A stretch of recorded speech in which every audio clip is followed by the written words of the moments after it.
오늘 이 말씀 가지고 부활절 원탑이라는 제목으로 함께 은혜를 나누고자 합니다. 저와 여러분에게 하나님의 크신 은혜가 있으시기를 축원합니다.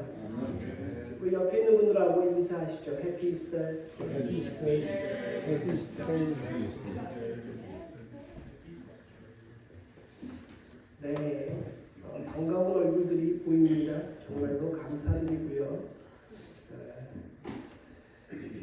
우리가 부활절하면 예수님 말고 우리가 생각나는 예수님의 제자를 꼽으라 그러면 보통 도마를 꼽습니다. 토마스죠. 다운 디사이플이라고 알려진, 다운 아포스트라고 알려진 의심의 제자, 이렇게 생각하는데 우리가 정작 중요한 질문이 하나 있습니다. 그것이 뭐냐면 성경은 누가 제일 생각난다고 기록을 하고 있을까 하는 겁니다. 부활의 예수님에 대한 부활의 이 큰 사건, 예수님이 부활하신 이 큰 일에 성경이 가장 기억하는 사람은 누구일까? 성령께서 성경을 기록하실 때에 부활절 하면 누가 가장 생각날까? 이렇게 기록하셨을까 하는 게 더 정확한 질문입니다. 부활절 하면 성경에서 제일 탑으로 꼽는 사람, 그것도 원탑으로 꼽는 사람이 있습니다. 제가 성경을 찾아봤는데 한번 보시죠. 넘겨주세요. 네. 여러분 쭉 성경 보시면 하이라이트 되어 있는 사람이 있습니다. 그렇죠? 한번 더 넘겨주시겠어요? 네, 성경이 이렇게 많이 이 사람에 대해서 부활절을 이야기할 때 얘기되고 있습니다. 누구죠? 막달라 마리아입니다. 성경에 따르면 부활절에 가장 언급해야 될 예수님의 사람, 예수님의 제자 막달라 마리아입니다. 사도들이 아니고요, 막달라 마리아입니다. 제가 설교를 시작하면서 항상 좀 유머를 곁들이는데 오늘도 유머를 좀 할까 합니다. 여러분들이 한번 웃어주시고 설교에 집중하시면 좋겠는데요. 한번 웃어보시죠. 해피 이스터인데 이렇게 얼굴들이 심각하신지 모르겠어요. 네, 한번 웃어보시죠. 제가 무슨 말 하면 목사님 또 이렇게 하지 마시고 성경에 보면 이 막달라 마리아에 대한 얘기가 나오는데 유머에는 이렇게 되어 있습니다. 웃기는 소리죠. 웃기는 소리에는 이 막달라 마리아가 한국인이다 이런 얘기가 있습니다. 왜 그렇습니까? 막 달라 하는 마리아다. 막달라 마리아다. 이렇게 얘기를 합니다. 또 성경 퀴즈를 할 때 성경에서 딸을 제일 많이 낳은 사람이 누구냐 하면 정답은 막달라. 막달을 낳은 막달라 마리아가 그 정답의 퀴즈의 정답입니다. 뿐만 아니라 요한복음에 보면 예수님이 처음 부활하셔가지고 자기를 찾아온 사람들 다 떠나간 것 같아요. 막달라 마리아가 혼자 남아서 예수님의 시신이 어디 갔을까 고민하고 있을 때 예수님이 나타나셔서 마리아에게 부릅니다. 마리아야 이렇게 부르시니까 막달라 마리아가 대답을 합니다. 뭐라고 하죠? 네? 라보니요 이렇게 합니다. 라보니요. 그 랍비를 히브리어로 말하면 성경은 그렇게 되어 있습니다. 히브리어로 랍비를 히브리어로 말하면 라보니요 이렇게 불렀다 해서 라보니라고. 근데 그거를 이 유머에 보면 이렇게 되어 있습니다. 막달라 마리아를 예수님 부릅니다. 여러분 한번 불러보세요. 마리아야. 마리아야. 네, 마리아야 보니까 막달라 마리아 놀래가지고 오 라보니요 이렇게 했답니다. 무슨 말인지 모르시겠어요? 오 라보니요 이렇게 했다. 예수님을 오라버니라고. 그래서 한국 사람이다 하는 얘기를 하는 겁니다. 우스갯소리고요. 이 막달라 마리아 그녀는 정말로 성경이 말하는 대로 부활의 증인들 중에 가장 먼저 언급되는, 여기 나와 있는 성경에 나와 있는 대로 가장 원탑으로 다른 사람의 이름이 기록되지 않은, 기록됐더라도 제일 먼저 앞에 서 있는 그런 사람인가, 그럴 만한 사람인가? 그것도 여자가, 당시의 여자는 무슨 원탑이 될 수 없습니다. 여자는 숫자에 세알려지지 않습니다. 사람이 몇 명 모였을까 하면 여기는 하나, 둘, 셋, 넷, 다섯, 여섯, 일곱, 여덟, 아홉, 열, 열하나, 11명이 모인 겁니다. 여자분들은 숫자에 들어가지 않습니다. 이해가시죠? 그 느낌이 어떤 건지 성경의 문화에서는 여자가 무슨 원탑이야. 요한 하지 마. 뭐 하는 거야? 성경에서는 아니지, 이 시대로서는 아니지 라고 이렇게 말할 수 있는 게 바로 여자가 가장 먼저 거론되는 것은 성경에 기록된 당시에 성경의 문화 속에서도 정말 대단한 겁니다. 사도 바울이 부활의 메시지를 고린도전서 15장에 아주 유명한 구절들로 정해놨습니다. 거기 고린도전서 15장 4절부터 보면 예수님의 부활을 설명합니다. 죽으신지 장사 지낸지 장례된지 되었다가 성경대로 사흘 만에 다시 살아나시사 3일 만에 다시 살아나시사 5절에 보면 게바에게 보이시고, 게바가 누구죠? 베드로입니다. 막달라 마리아라고 얘기하지 않고 사도 바울이 고린도전서 15장에 부활의 메시지를 정할 땐 베드로에게 먼저 보이시고 12 제자에게와 500여 형제 야고보 모든 사도들과 맨 나중에 나에게 보이셨다 했습니다. 고린도전서 15장에 보면 죄다 남자입니다. 여자분들에 대한 언급은 하나도 없습니다. 왜냐하면 당시 여자들은 사람 취급을 못 받았으니까 숫자에 포함 안 시키고 남자들로만 사도 바울이 줄을 세운 것일까? 절대 아닙니다. 특히나 사도 바울은 여성분들의 사역을 지지하고 적극적으로 세웠던 분입니다. 로마서 16장을 보면 처음부터 여성 지도자들이 수두룩하게 나옵니다. 그러면 왜 고린도전서 15장에서는 이렇게 됐을까? 누가복음을 봐도 누가는 여성에 대한 하나님의 관심, 배려를 높이는 그런 그룹인데, 그런 사람들인데 이 부분을 잠깐 해답을 알려드리고 지나가겠습니다. 정답은 고린도 교회만 그렇습니다. only 고린도 교회. 여기서 사도 바울이 얘기한 것이 아직까지 지켜지는 게 있어요. 여기서 뭐라고 했냐면 여자들은 머리에 뭘 써라.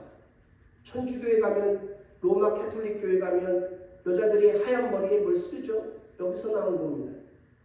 집에서 남자들에게만 배워라. 여자가 남자를 가리키는 걸 허락하지 않겠다라는 말들이 나오는데요. 이것은 다른 게 아니라 고린도 교회에 예언을 한다고 하는 여자 지도자 무리들이 교회를 흔들 만한, 교회에 아주 극도의 혼란을 일으키는 그런 일을 벌였기 때문에 고린도 교회에 하나여 이렇게 얘기를 한 겁니다.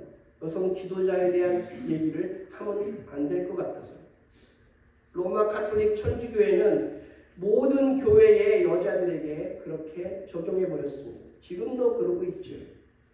그러나 우리가 개신교, 프로테스탄트, 종교개혁 운동을 우리가 받은 사람들로서는 이거를 뒤집어 버렸습니다. 특히 우리 한국교회에서는 여성 지도자들을 통해 부흥한 교회로 세계적으로 알려져 있습니다. 우리 여자분들은 자부심을 가져도 괜찮습니다. 다시 예수님의 부활의 현장으로 돌아가서 성경이 말하는 막달라 마리아, 이 원탑이라고 성경이 보여주는 이유들이 있지 않겠습니까? 이 부활절에 우리가 막달라 마리아를 보는 것은 와 대단해, 정말로 원탑이라고 부를 만큼 정말 대단한 믿음이야를 보는 게 아니고요. 저와 여러분이 예수님을 닮아가야 되는 사람으로서 하나님이시고 인간이신 예수님을 우리가 닮을 수 있을까 하는 의심이 들 때에 예수님을 정말 사랑했던 사람들의 이야기들을 보면서 우리도 예수님을 닮아갈 수 있다라는 사실, 그리고 정말 막달라 마리아가 했던 것처럼 우리도 주님에 대하여 해야 된다라는 믿음의 도전을 받기 위한 것입니다. 말씀을 그냥 성경에서 말하니까 막달라 마리아가 뭐 제일 앞에 나오나 보다 이렇게 생각해서는 안 됩니다. 분명히 큰 이유가 있습니다. 부활의 그날 아까 말씀드린 대로 부활의 예수님이 제일 먼저 보이신 사람이 막달라 마리아라는 겁니다. 부활한 예수님이 그 부활하신 그 무덤 근처에 왔다 갔다 하다가 남아있는 막달라 마리아에게 우연히 발견된 게 아닙니다. 부활의 증인으로 예수님께서 이 막달라 마리아에게 자신을 보이신 겁니다. 부활의 증인으로 부활의 주님을 가장 첫 번째 만난 사람으로 막달라 마리아를 예수님께서 자신을 보이심으로 선택했다 하는 겁니다. 제일 먼저 보이신 이유를 성경에서 볼 때 다른 이유보다 그 주일 새벽에 부활하신 날에 가장 먼저 무덤을 찾아온 사람 중에 하나가 막달라 마리아라고 얘기하고 있습니다. 그러면 예수님께서 또 아닌 성경이 막달라 마리아로 원탁을 하는 것이 선착순일까요? First come, first show니까요? 그렇지 않을 겁니다.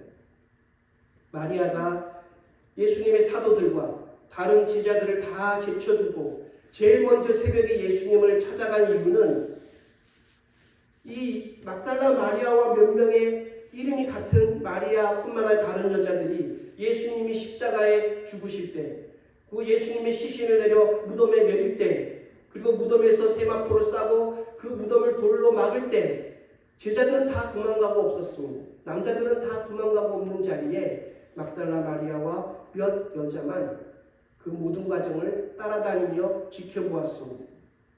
그리고 예수님의 장례식 후에 예수님의 시신에 넣을 향품과 향유를 준비하고 안식일이었기 때문에 하루 쉬고 그 다음날 주일 새벽에 예수님 시신을 보러 제일 먼저 새벽 어두울 때에 막달라 마리아와 그 여인들이 무덤을 찾은 겁니다.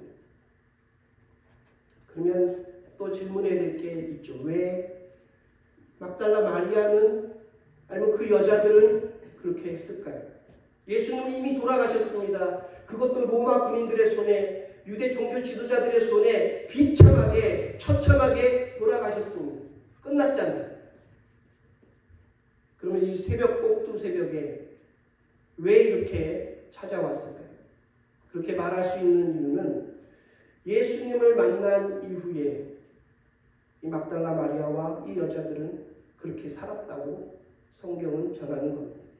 돌아가셨지만 그 앞에서부터 예수님을 그렇게 섬기며 살아왔기 때문에 그들이 예수님이 돌아가신 그것을 보고도 계속해서 예수님을 사랑하는 모습을 보였다라고 성경이 말하는 겁니다. 예수님을 친정으로 사랑하였던 제자 중에서 원탑이라고, 이것은 육체적인 사랑을 의미하는 것이 절대로 아닙니다. 성경에 보면 막달라 마리아의 막달라라는 이 말은 어느 갈릴리 북쪽에 있는 조그마한 어촌 마을입니다. 시골 동네 이름이 막달라입니다. 마리아라는 이름이 여럿이 나오기 때문에 막달라라고 구분하여서 이름을 붙여가지고 동네 이름을 붙여서 막달라 마리아라고 그 이름을 가진 여성이라는 뜻입니다. 이 막달라 마리아가 예수님을 얼마나 사랑하였는지 그 사랑에 대한 사건이 누가복음 7장에 나오는데요. 향유옥합을 깨뜨린 사건입니다. 우리가 기억하는 향유옥합의 사건은 대부분 다 예수님이 십자가에 달리시기 며칠 전에 베다니에 있는 마리아가, 나사로의 동생 마리아가 예수님께와 옥합을 깨뜨리고 머리서부터 그 비싼 향유를 부은 사건을 우리는 기억합니다. 그러나 누가복음 7장에 나오는 예수님께 향유를 부은, 머리가 아니고 발에다 부은 이 사건은 그 베다니의 마리아가 아니고 이 막달라의 마리아가 벌린 일입니다. 갈릴리 바닷가 가버나움에서 예수님이 어느 날 바리새인 집에 초대를 받습니다. 식사 초대를 받고 그곳에 갔습니다. 그때 막달라 마리아가 초대받지 못하였지만 예수님을 따라다니다가 갑자기 나타납니다. 성경에 보면 막달라 마리아는 향유옥합을 가져다가 예수님 발 앞에 엎드려 그 발에 키스하고 눈물로 그 발을 씻고 자기 머리칼로 예수님의 발에 묻은 먼지들을 털어냅니다. 그리고 그곳에 향유를 붓고 예수님을 바라보게 되는데요. 이게 막달라 마리아의 향유옥합 이벤트입니다. 정말 엄청난 사건이죠. 그 자리에서 예수님께서는 자신을 초대한 그 주인 바리새인 시몬에게 누가 더 많이 사랑하는가를 물으신 후에 이렇게 말합니다. 이 여자를 보느냐? 누구죠? 막달라 마리아를 보느냐? 너는 내가 이 집에 들어올 때 발을 씻을 물도 수건도 안 주는데 이 여자는 눈물로 내 발을 닦고 머리털로 씻어줬으며 너는 나에게 환영의 인사로 그 당시 들어오면 입을 양쪽에 맞추는 준동식 인사, 입맞춤도 하지 않았는데 이 여자는 내가 이 집에 들어올 때부터 내 발에 입을 맞추고 그치지 않았으며 너는 내 머리에 감람유를 부어가지고 이 잔치의 주인공이 나라는 사실을 사람들에게 알리지 않고 있는데 이 여자는 내 발에 향유를 부어서 내가 이 자리의 주인공이라는 사실을 보여주는도다 하셨습니다.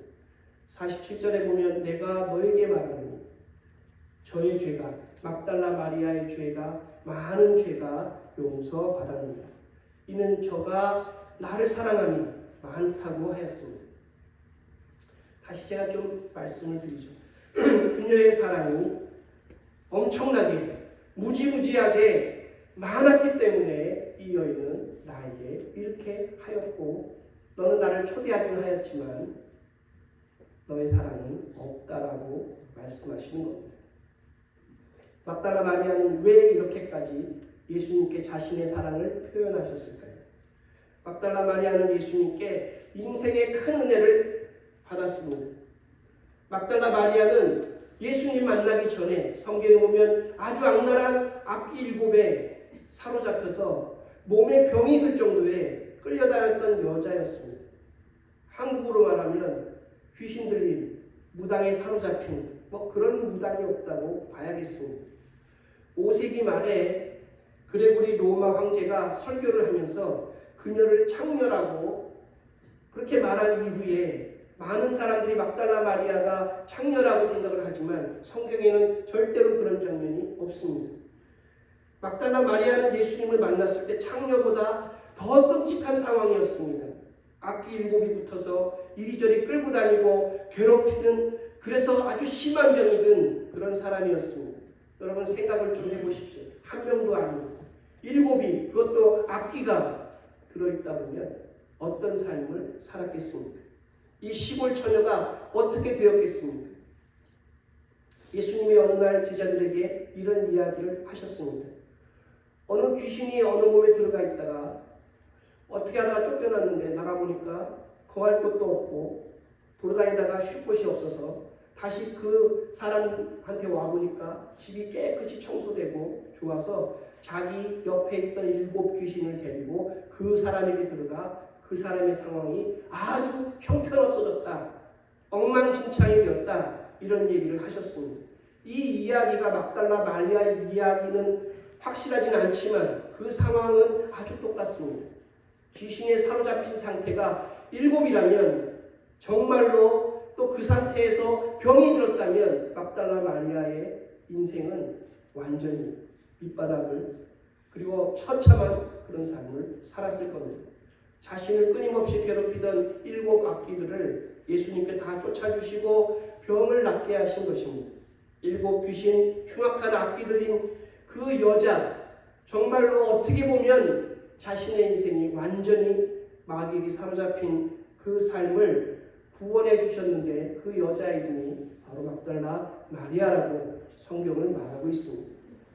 똥통에 빠진 것 같은 쓰레기통에 처박힌 것 같은 자포자기할 수밖에 없는 그 인생을 구해주신 그 예수님의 크신 은혜를 어떻게 갚아야 할지 모르는 상황에서 그녀는 정말로 멋지게 자신의 사랑을 그렇게 표현한 겁니다. 여러분 사랑이란 표현해야 진짜입니다. 사랑한다 말하면서 표현하지 않으면 알 수도 없고 표현하지 않으면 그 사랑이 진짜인가 우리는 의심할 수밖에 없습니다. 우리 옆에 있는 분들에게 우리 인사해 보시죠. 사랑합니다. 사랑합니다. 네, 사랑합니다. 자신을 치료해준 예수님을 분명히 막달라 마리아는 사랑한 것 같습니다. 예수님이 어느 집에 초대된 그 상황을 여러분 다시 좀 생각해 보시죠. 예수님이 초대받는 것을 보고 쫓아갔습니다. 자기는 귀신 들렸고 병들었기 때문에 유대인 사회, 특히 바리새인 집에서는 환영받지 못하는 사람입니다. 죄인이라고 사람들이 손가락질하는 그런 사람이었어요. 쫓아갔는데 예수님이 어느 집에 주인으로 잔치에 초대받았는데 아무도 예수님의 발을 들어가면서 원래 닦아주어야 되는데 종들이 그런 일을 하거든요. 그 집 종들이 예수님을 거들떠보지도 않는 겁니다. 그게 마음이 막달라 마리아가 몹시 아팠을 겁니다. 초대의 기본 예인데 예수님을 초대했다면서 그렇게 하지 않는 겁니다.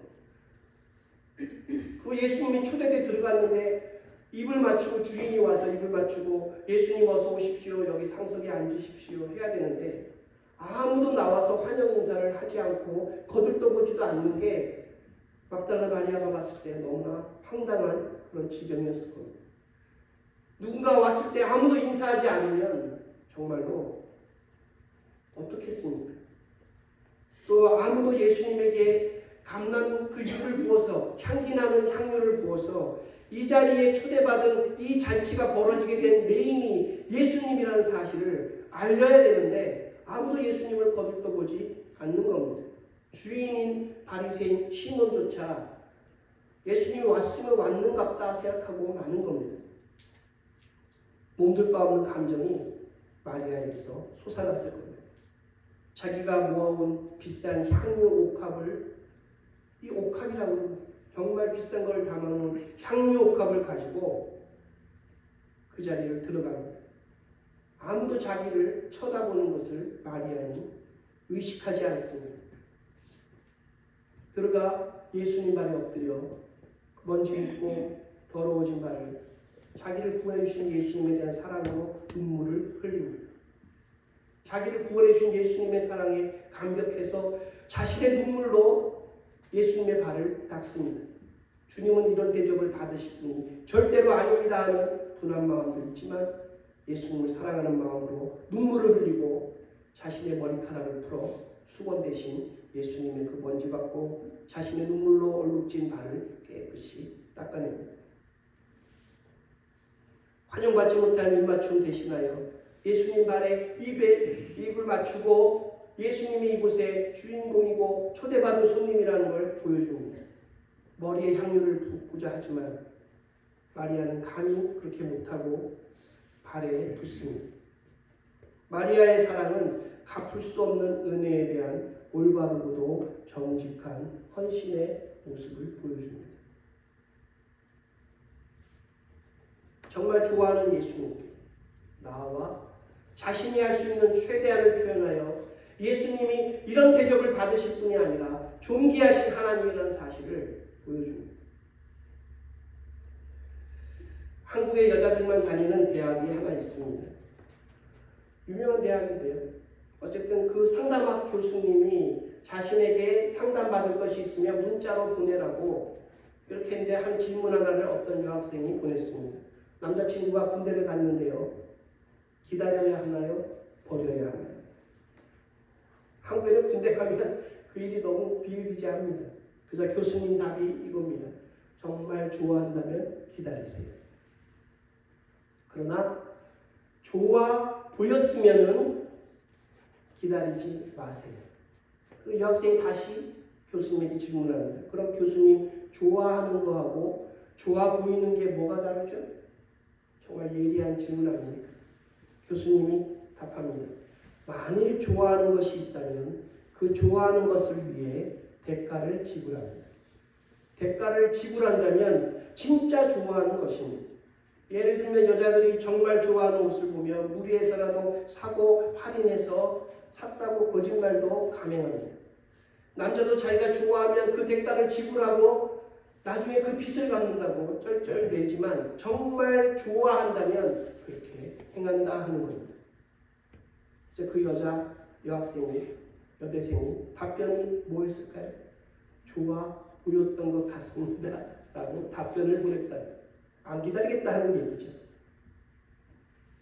오늘 예수님의 부활을 축하하고 감사하는 주일입니다. 우리 마음에 아니면 여러분의 눈에 예수님의 모습이 어떻게 보이시나요?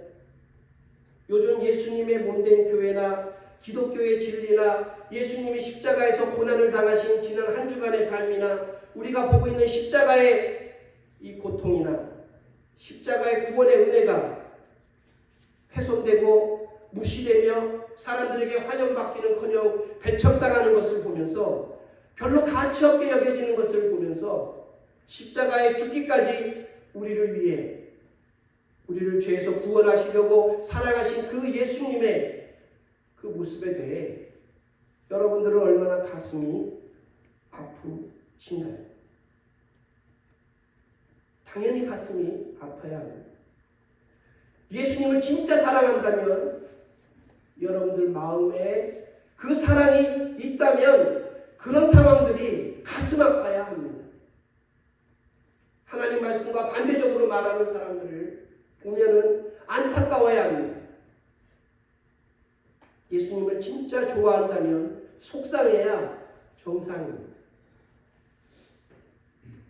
나아가서 내가 누군가를 사랑하고 내가 누군가에 대해서 사랑한다고 말한다면 그 사람이 지옥불을 향해 멸망의 길을 걷는다면 여러분들은 그 길을 어떻게든 막아서야 할 사람들입니다. 그게 진짜 사랑입니다. 부활하신 예수님이 컴컴하던 부활주일 새벽에 그 무덤가에서 예수님의 시신을 누가 가져갔는가? 부활을 믿지 못하고 울고 있던 마리아, 막달라 마리아에게 아까 말씀한 대로 부릅니다. 마리아야, 놀림의 팽제를 나를 만지마. 그 유명한 말씀이 나오는 그 구절이 나오는데 그때 성경에 랍비라고 말하지 않습니다. 선생님이라고 표현하지 않습니다.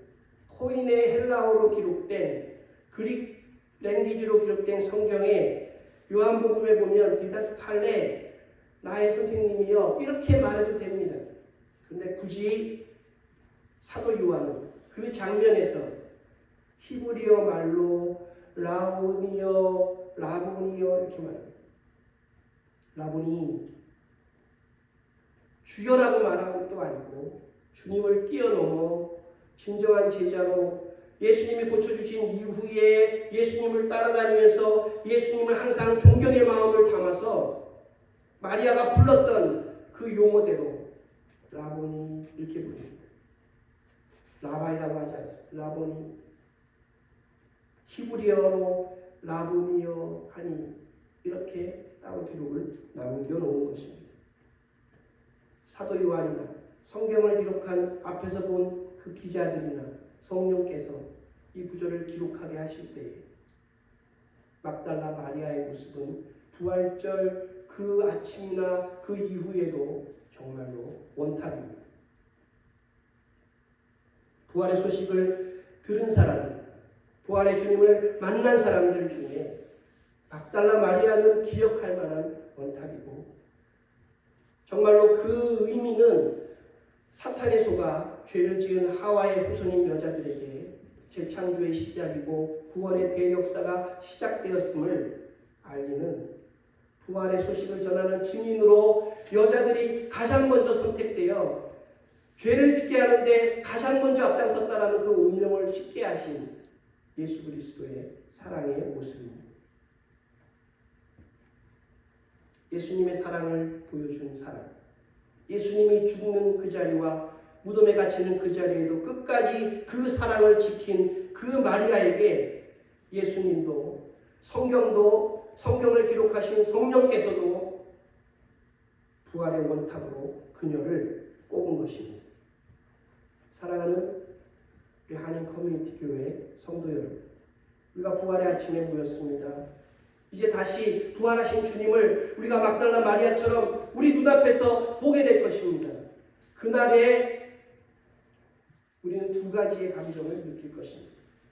하나는 부럽다와 하나는 부끄럽다입니다. 저는 한인 커뮤니티 교회 여러분들이 우리가 적은 숫자지만 다른 교회나 다른 성도들에게 있어 정말 부럽다 할 정도의 막달라 마리아와 같이 예수님을 보면서 사랑하여 안타깝고 사랑하여 분하고 사랑하여 정말로 귀한 것으로 주님을 높여드리기를 원하는 그런 성도들의 모습이 되시기를 주님의 이름으로 축원합니다. 주님을 막달라 마리아의 그 마음처럼 사랑하셔서 주 예수님이 이 땅의 주인 되시고 장차 오실 심판주시라는 사실을 전하는데 원탑이 되시는 저와 우리 교회가 되기를 주님의 이름으로 축원합니다. 기도하겠습니다. 우리 이 시간 성찬식을 대하려 합니다. 주께서 우리를 위해 찢으신 몸과 흘리신 피를 상징하는 성찬입니다. 성찬을 대하기 전에 우리는 우리의 죄를 고백해야 합니다. 주님의 몸을 우리가 받기 전에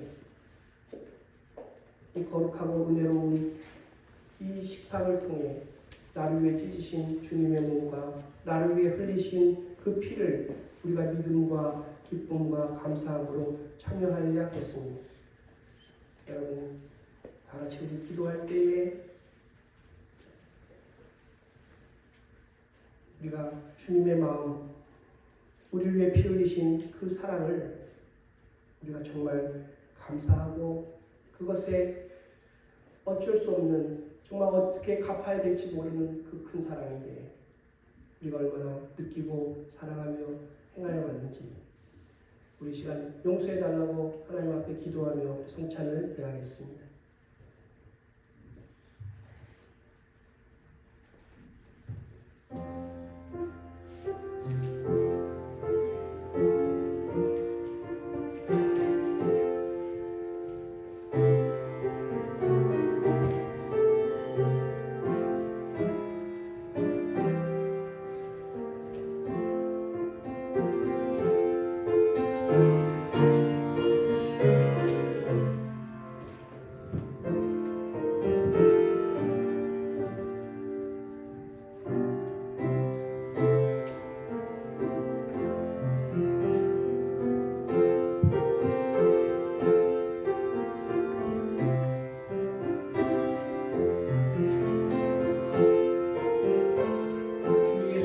잡히시던 밤에 떡을 가지사 축사하시고 떼어 이르시되 이것은 너희를 위하는 내 몸이니 이것을 행하여 나를 기념하라.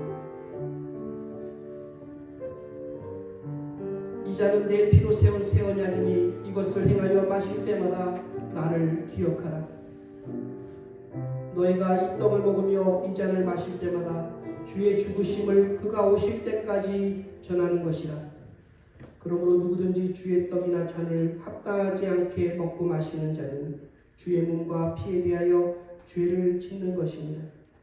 사람이 자기를 살피고 그 후에야 이 떡을 먹고 이 잔을 마실지니 주의 몸을 분별 없이 못하고 먹고 마시는 자는 자기 죄를 먹고 마시는 것입니다. 세례교인상 받을 수 있습니다. 그러나 죄를 고백하고 하나님 앞에 용서를 구한 후에 받을 수 있습니다. 이 시간 여러분의 죄를 하나님 앞에 고백하시기를 간절히 바랍니다. 제가 대표로 기도하겠습니다. 하나님, 죄와 죽음과 절망 가운데 빠져있는 저희들을 구원하시고자 존귀하신 아들 예수님을 이 땅에 보내주시고 그의 십자가 고난과 죽음을 통하여 저희들의 죄를 용서하시고 하나님 아버지와 화목을 이루시고 저희들에게 영원한 복된 삶을 허락하신 그 크고 놀라운 은혜를 감사합니다. 이 부활절 아침 주님이 제정하시고 명하신 대로 성찬 예식을 행하여 우리를 위해 살과 피를 찢으신 주님을 기념하고자 합니다. 간구하오니 성령께서 이 자리에 임재하시고 역사하셔서 저희들로 하여금 예수 그리스도의 십자가 공로를 통한 믿음을 갖게 하시며 주님이 십자가에서 찢으신 살과 흘리신 피로 인한 속죄와 구원을 확신하게 하시고 예수 그리스도의 임재와 그것을 통한 하나님의 은혜를 맛보게 하여 주시옵소서. 주님 오실 날까지 이것을 지키는 교회가 되게 하시고 성도 간에도 사랑으로 하나 되게 하여 주시옵소서. 우리 주 예수 그리스도의 이름으로 간절히 기도하옵나이다. 아멘. 분명하도록 하겠습니다. 기도하시면서 여러분 앞에 오시면 이 떡을 받으시면 되겠습니다.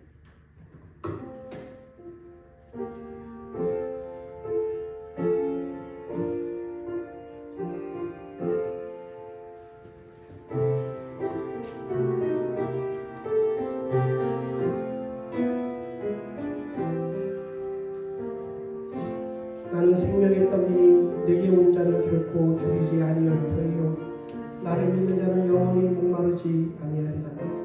진실로 진실로 너희에게 이르노니 믿는 자는 영생을 가졌나니 내가 곧 생명의 떡이니라. 너희 조상들은 광야에서 만나를 먹었어도 죽었거니와 나는 하늘로서 내려온 떡이니 사람으로 하여금 먹고 죽지 않게 하는 것이니라. 나는 하늘에서 내려온 산떡이니 사람이 이 떡을 먹으면 영생하리라.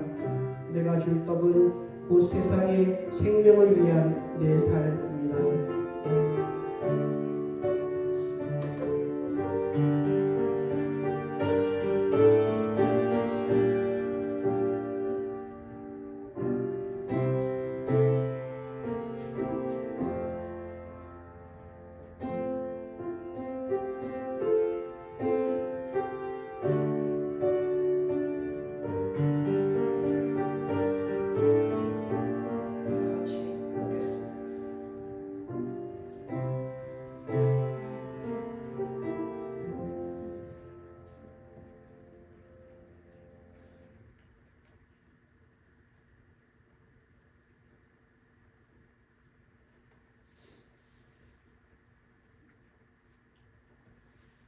분명하겠습니다.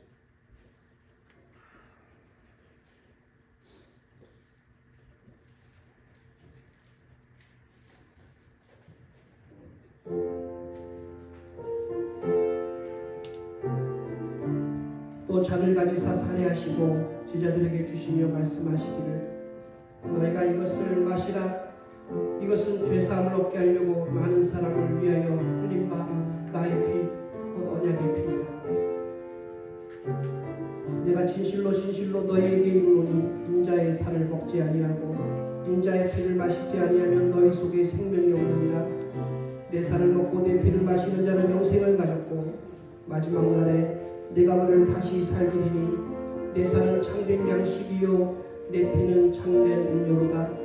내 살을 먹고 내 피를 마시는 자는 내 안에 거하고 나도 그의 안에 거하나니 살아계신 아버지께서 나를 보내심에 내가 아버지로 말미암아 사는 것 같이 나를 먹는 그 사람도 나로 말미암아 살리라.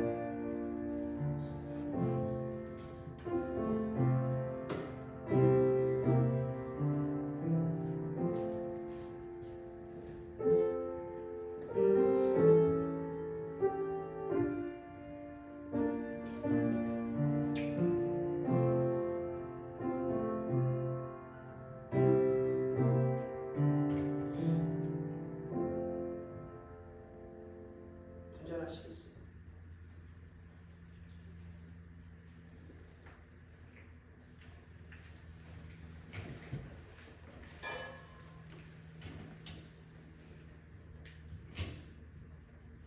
기도하겠습니다.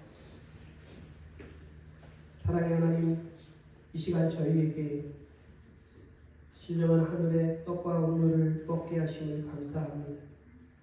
주께서 저희를 위하여 흘리신 살과 피를 다 함께 나누어 싸우니 주 안에서 참으로 한 가족이 되게 하여 주시옵소서.